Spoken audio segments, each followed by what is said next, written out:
Jeep has been very busy with 4x4, and no, that is not their four-wheel drive system. It is 4 new vehicles in 4 months. They started off with the new Jeep Cherokee, but now we're moving to slightly grander things with the Jeep Grand Cherokee, which has been given a refresh. The 2026 model year Grand Cherokee is what's known as a mid-cycle action. It's a refresh, not an all-new generation, but it's still very important because this is the volume seller for the brand. Today, we're going to be getting up close with the new 2026 Grand Cherokee, checking out some of the details and nerding out about what I think is the biggest piece of news with this refreshed Grand Cherokee. They are introducing a new engine. It is a 2-liter turbocharged Hurricane inline 4, and it's quite interesting. So let's start off by taking a look at that.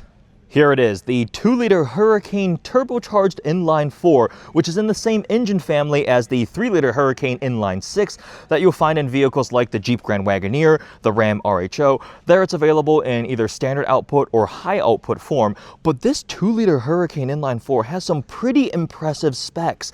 324 horsepower and 332 pound-feet of torque. So it is properly power dense. That is 162 horsepower per liter, and it's got some pretty cool pieces of tech in order to achieve that. So we have a variable geometry turbo here and a dual DI-PFI fuel system. So at idle it's running off the port fuel injectors. Under load it goes to the higher pressure direct injectors. But what's even cooler is what they're calling TJI, turbulent jet ignition. It's a pre-chamber ignition system, actually very similar to the one found in the Maserati Nettuno twin turbo V6 that was found in the MC20 supercar.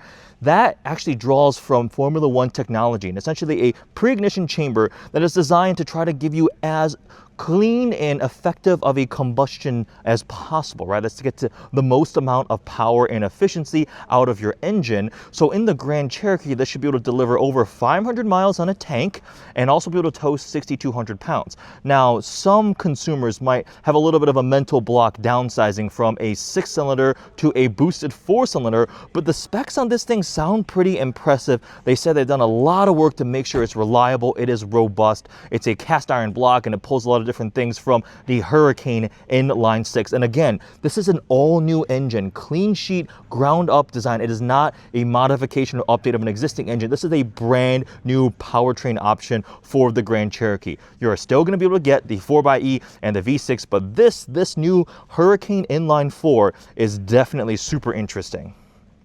All right, let's get up close with the 2 Grand Cherokees we have here and check out some of the details. This one is the Summit trim, and that one is the Trailhawk. The Summit is the more luxurious, premium-leaning one, and the Trailhawk is the more rugged, all-terrain off-road version. In terms of the styling changes, they have tweaked the design up front. We have new headlight styling here with its hockey stick-shaped DRL. They've slightly updated the 7-slot Jeep front grille to match the look of the new Cherokee, and take a look at this color. They're adding lots of new colors, and I have to give it to Stellantis, Dodge, Jeep, Ram. They're really good at creating cool paint colors and naming them. This one is called Coppercino. It's a copper cappuccino kind of metallic brown color. They're adding lots and lots of new colors available. Now this one, as the Summit, we're on 21-inch wheels, bit larger, more premium looking. You have the body color painted fenders there too, and man, under the studio lighting, this metallic brown is definitely really unique and cool. We have the Grand Cherokee lettering along the side, and then coming along to the back, we have a Summit badge right there. Not a massive change in the looks, right? It's a mid-cycle update here, but you can also get this as the L version if you need a little bit more space. So that's a look at the exterior of the Summit. But now let's take a look at the Trailhawk. So much more aggressive all-terrain tires with smaller wheels, and I actually really like the finish on these wheels. That like kind of gunmetal metallic. It's not quite black. Definitely looks pretty cool.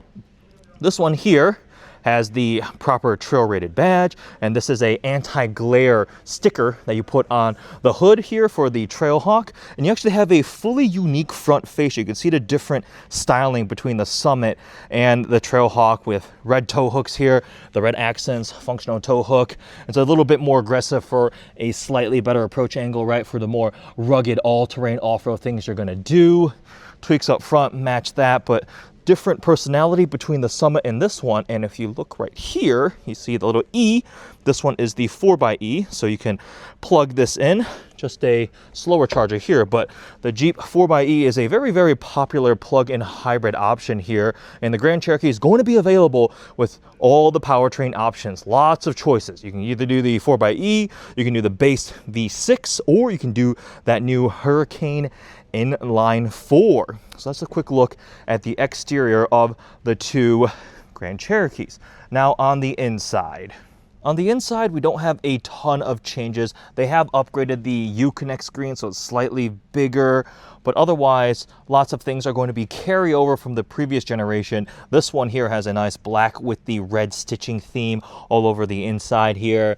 Take a look at the center console. The Trailhawk does come with adjustable height air suspension as standard. You have your various different drive modes for rock, sand, mud, snow, auto, and sport. Plenty of outlets, ports for charging things, lots of space. Let's take a look at the Summit, because it'll have a very, very different personality from this one here. They've also worked on simplifying the trim strategy, making it a little bit more clear and simple, right? Laredo, Limited, and the Summit. Take a look at this interior. This is nice. I mean, we have like wood trim here, massage seats, heated and cooled. Take a look at that stitching on the door panel, the nicer Macintosh sound system, the Summit illuminated door sill plate here. The seats also have that nice stitching and leather. These Summit trim Jeeps get very, very premium and luxurious. We have the Uconnect screen in the middle, optional passenger display over there. You see some ambient lighting, more of that wood trim. Even the second row seats are very, very nice. The big panoramic glass roof up top too. So yeah, these things definitely have some very nice premium luxury features. Like, this is always one of my favorite touches when it's metal. Actual high quality materials that's not plastic. So that's definitely really, really cool. That's a quick look at the inside of the Grand Cherokee. So there it is, the 2026 Jeep Grand Cherokee. The refresh, I think the biggest piece of news is going to be the introduction of that new engine, the Hurricane turbocharged inline 4. I'm really curious to see the take rate, where they price it, how many people are going to go for a turbocharged inline 4, but hearing the specs and taking a look at the engine, it sounds really impressive, and I think could be a really, really good alternative upgrade to go from the naturally aspirated V6 to that. Now you still have the 4xe, the plug-in hybrid powertrain, so plenty of different options. Slight tweaks, updates for the new Jeep Grand Cherokee. Is this enough to keep it pushing forward and in a very, very competitive segment? I gotta say, maybe just the engine and the color could be really nice selling points. This color, probably more on the polarizing side, but I am a big fan. I love unique, different colors, and they're adding more and more. There's like a fiery dark red, there'll be blues, all your standard colors, but excited to see what else they're going to be doing. But this is the second of the 4x4 releases. They're going to keep pushing forward. There's a Grand Wagoneer refresh and also an all-electric Jeep Recon. But excited to see what they're going to keep pushing forward. Hope you guys enjoyed this tour of the new Jeep Grand Cherokee. Thanks for watching.